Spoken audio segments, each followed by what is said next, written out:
What I have survived during my life, a lot of it was when I was really young. The first one was when I was pushed over onto a cloakroom floor, which was concrete. A huge lump came up on my head, and then afterwards I ended up getting seizures at night, so I was diagnosed with epilepsy. But we'll get on to the next part after that in a bit. That's not part of the story yet.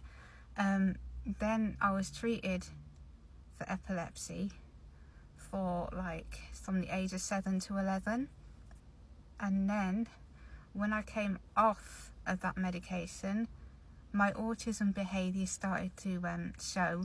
But when I was on that medication, I was like a zombie. My brain functioning was just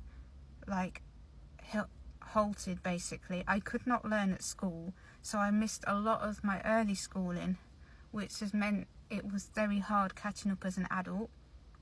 And there's some bits I still can't do because I never learnt them in the first place.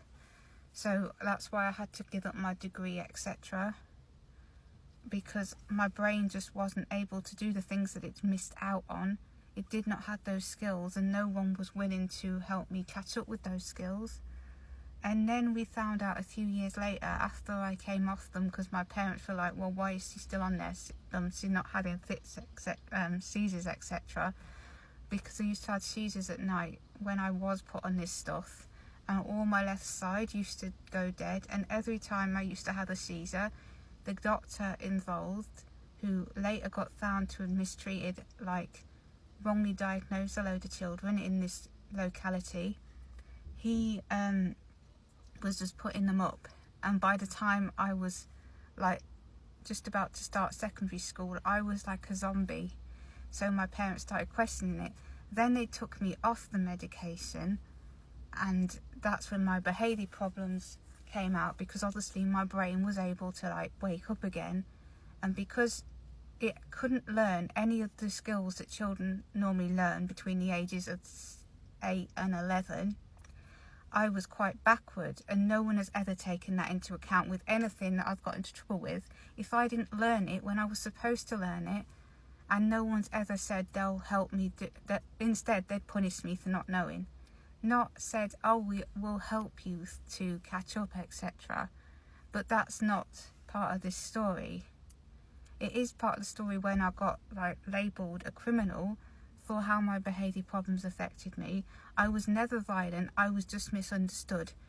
The laws that we have made me perceived in a certain way, and those laws only occurred after 97. So that's what I'm saying about the laws in this country. They don't always catch the people that they're supposed to, and it's just going to cause more chaos, but that's another story entirely. When I was 18, I was I was convicted for everything that I did under that as a minor, because they wait until a lot of people on the spectrum have reached the age of 18, and then they do them as an adult. So their whatever they got on their record will stay with them for life. It won't be a juvenile thing. So they basically don't really get a chance in life. But I ended up in a psychiatric unit, sectioned, so I couldn't leave because I was sectioned by a court, section 37,